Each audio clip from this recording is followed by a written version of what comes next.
How are you, my friend? How is your day? I hope you're having a great day. Today's video is to answer a most frequently asked question. Should I use a sourcing agent? If you are on your Amazon FBA business journey or you are doing business with overseas companies in general, I bet this question has crossed your mind because sometimes it is stressful and challenging to deal with the suppliers overseas. So in today's video, I'm gonna share some of my perspective to help you decide, should I use a sourcing agent? And if I do decide to use one, what to watch for. So coming up, let's take care of the business.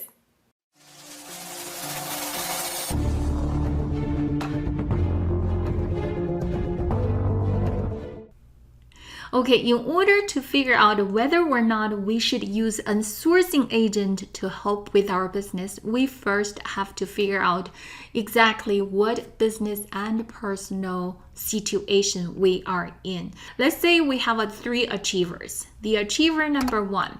The achiever number one don't have a lot of money. He may have $2,500 to start. He wanted to try Amazon FBA business. He doesn't really have a unique product design, but he wanted to find out if he could make money quickly through Amazon FBA journey.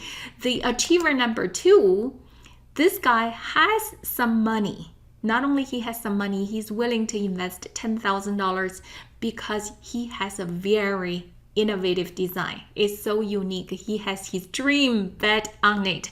Because of that, he wanted to take control of his business and he wanted to build a long-term business and he wanted to make a lot of money out of it.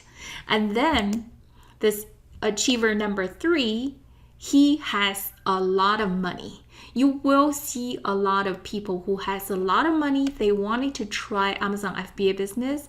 Let's say this guy has more than $50,000 to invest and he doesn't have time to do any hands-on work and he wanted to play in a bigger scale.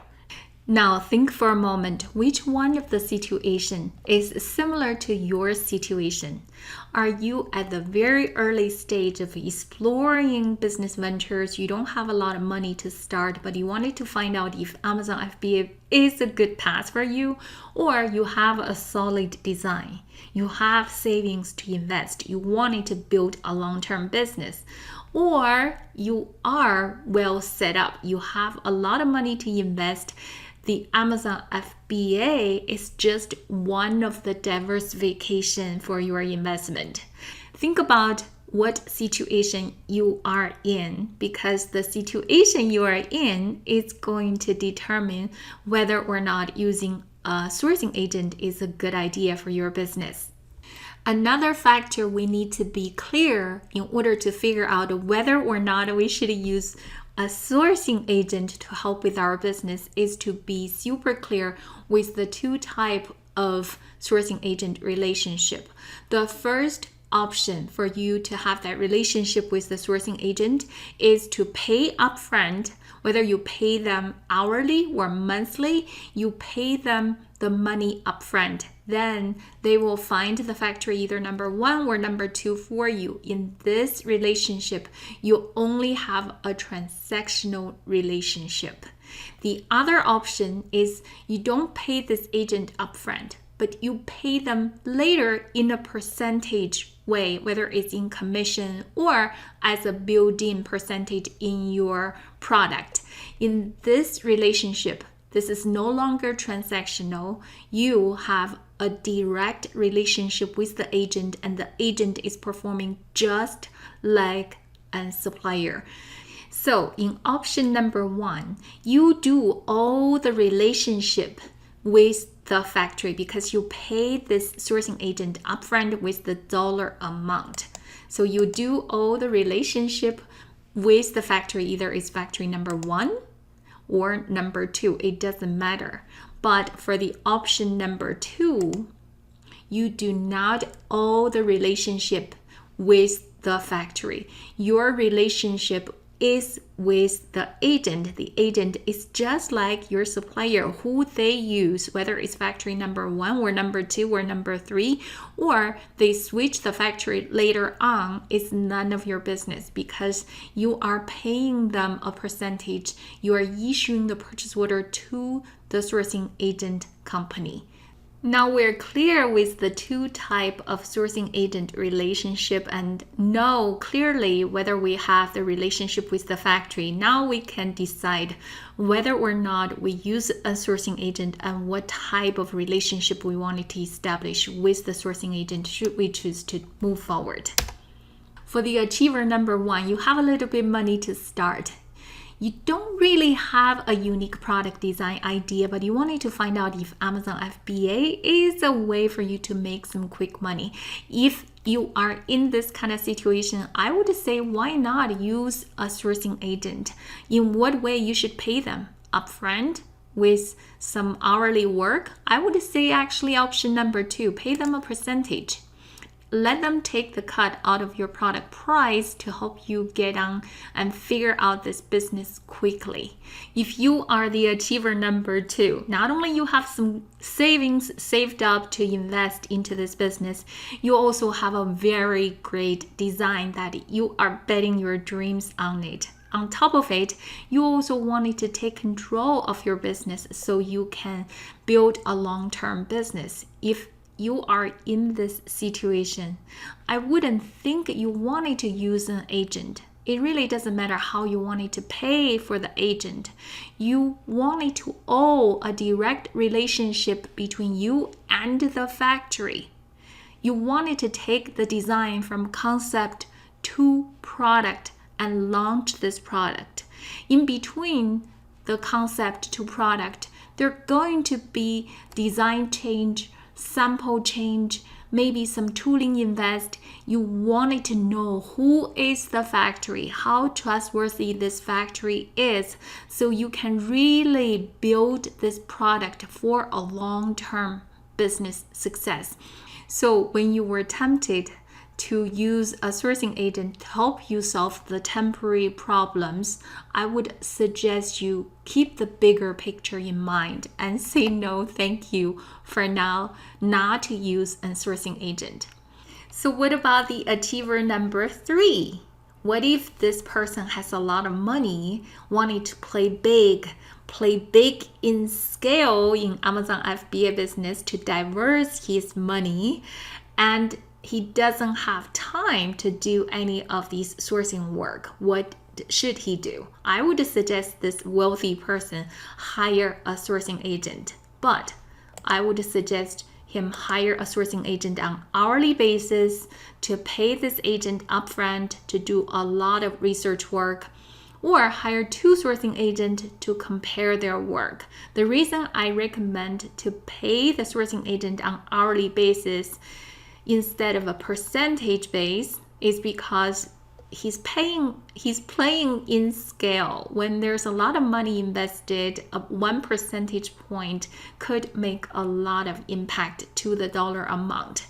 That is my perspective of whether or not you use a sourcing agent based on your situation. Now let's take a look what you should be watching for when you do hire a sourcing agent. When you do use a sourcing agent, specifically on option number 2, you're paying this agent a percentage. You don't have the direct relationship with the factories the agent is using. In this case, I would recommend you watch for these things. Number 1 is individual versus company. What does that mean? I'm talking about the agent. You would rather or prefer use a sourcing company for the financial stability and longevity of the relationship, because an individual agent could change their mind not to do the business anymore, and then you end up have to scramble to find the factory and reestablish that relationship if the agent do share that relationship with you. Instead, using a sourcing company, relatively speaking, at least you have some stability to it and some longevity to the relationship. The second one is supplier treatments. What I mean by that is when you send your purchase order directly to an agent, this agent, it doesn't matter whether it's an individual or a company, he officially become your supplier. You need to treat this agent just like a supplier. For example, if you need the agent to sign the non-disclosure, non-compete, non-circumvention agreement, make sure he agrees to do so. Another example is how the defective situation is going to be handled. After you get your product, what if you find a whole batch of defective product? Is the agent going to refund you the money or credit you the money? So make sure you discuss all of these upfront, treating the agent just like your supplier. The third one is the factory access. This is a touchy subject because you're sourcing product through an agent. You don't have any access to the factory. The agent are concerned that if they share the factory information with you, you're going to go behind their back to contact the factory directly. That is a reasonable concern. But for you, I would suggest you insist on having the factory access for two reasons. Number one, if you're using an individual agent, what if this agent disappear? You don't even know where your product is made. Number two is you really don't want your agent to switch out the factory without you knowing. Having the factory access, knowing exactly where your product is made, by whom, you have a little visibility to your downstream supply chain. So this gives a little bit pressure for the agent. If they do switch the factory, they should let you know. The relationship between you and your agent should be open and trusting. In my professional experience working in the supply chain field for almost 20 years, I know for a fact a good sourcing agent never hide the factory information. I'm telling you this, a good agent never hide factory information.